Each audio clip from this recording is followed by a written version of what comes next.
Welcome to another edition of Outside the Inbox. I'm Jared Reitzin. Thank you so much for tuning in. Episode 3. Let me get a sip of this real quick. I'm parched. It's been a long day.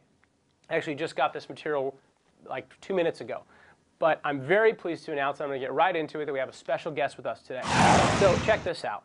New Cuban President Raul Castro has announced that the tiny communist stronghold will finally allow its people to buy mobile phones and use them. Yeah. Do they even have cell phone towers down there? Seriously. But, I mean, they must have, because they actually had restricted it previously to government officials and tourists. Tourists. Do you think they allow the terrorists to you? Let's move on. Luckily enough, it just so happens that I have on the phone, that was really funny. It actually kind of worked, didn't it? Sorry, man. Luckily enough, we have right now on the phone with us Professor Ramon Chavez from Cuba, and he's actually one of the first happy mobile customers. Dr. Chavez, welcome to the show. Thank you so much. So tell me, how's it going? Can you hear me? Sure. Dr. Chavez, can you hear me? Sure. There must be some. Are you on your phone, Dr. Chavez? Are you calling? Sí, señor. I'm here in Cuba. Oh, great, wonderful, doctor. Thank you so much for talking to us. So tell me, how do you like your new life? How do you like your mobility and being able to move around? Muy bueno. He's my little friend. Well, actually, to me, it hurts to sit down. Every time I put it in my back pocket, I sit down, it hurts my butt. Little too much information, Dr. Chavez, but glad to hear you like your newfound freedom. So tell me, how has the mobile phone changed your life down there in Cuba? Okay. How has the mobile phone changed your life in Cuba? Oh, the mobile phone is good for the... Yeah.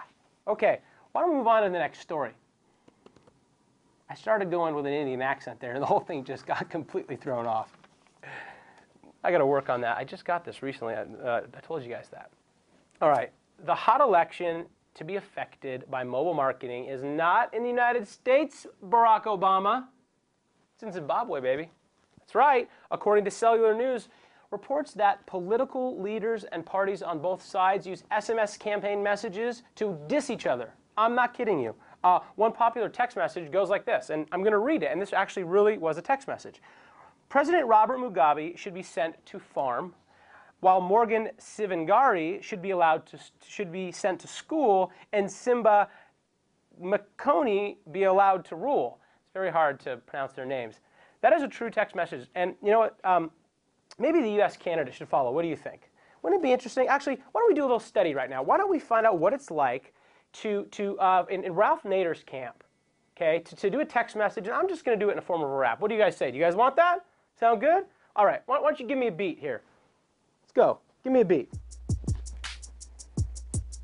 There we go. Come on, give me a beat. All right. Okay. Let's break it down. Ready? Well, it's about time to get this country jump-started. So vote for me, Ralph Nadar, and the Green Party. Hillary's health care plan is a joke. And if it ever passes, we all go broke. Obama's no better and he lacks experience. And some people think his wife is truly delirious. Don't get me started with old man McCain. The Arizona heat has clearly affected his brain. You ever heard that? You ever heard that? Is that too hot for you? I know, I'm no Eminem. That's probably the whitest rap that I've ever even heard before in my life. So, but if you are a record label and you're watching, talk to my agent. I'll take offers. His number is 888-555-1212. Okay, last story comes to us. This is interesting. This is really actually quite amazing. Text messaging leapt an astonishing 157% last December. Yeah, according to the CTIA, we all know that stands for the sexual. Well, I'm going to get sued on that. The Central Intelligence and Texting Agency, and I just screwed that up so bad because it actually stands for the Cellular Telecom Industry Association. So well, let's just set that right for the record. Anyways, the CTI says that more than 48 billion text messages were sent in December. Okay, that's 1.6 billion a day, people. A day. Can you imagine? 1.6 billion. You can't even do you can't even do 100 million things in your lifetime, let alone 1.6 billion. Text messaging is booming, and actually, that 157% was the growth from the previous December. Now that Cuba has been allowed to come out and play, we might see those numbers increase by 6. Oh, wait a second. Oh, make that 7.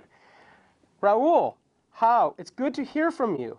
Congratulations with your newfound freedom and the ability to I can text this fast, and the ability to purchase mobile phones. Although I still can't visit you, well, I can, but I have to fly to Mexico and then take a charter jet to... Never mind, just send cigars. Love, Big Papa. And I'm Jared Reitzin. This was Outside the Inbox, and let's go ahead and walk back to my office. Oh, good. I might go pick up the Neptunes' new album. Oh. Mm.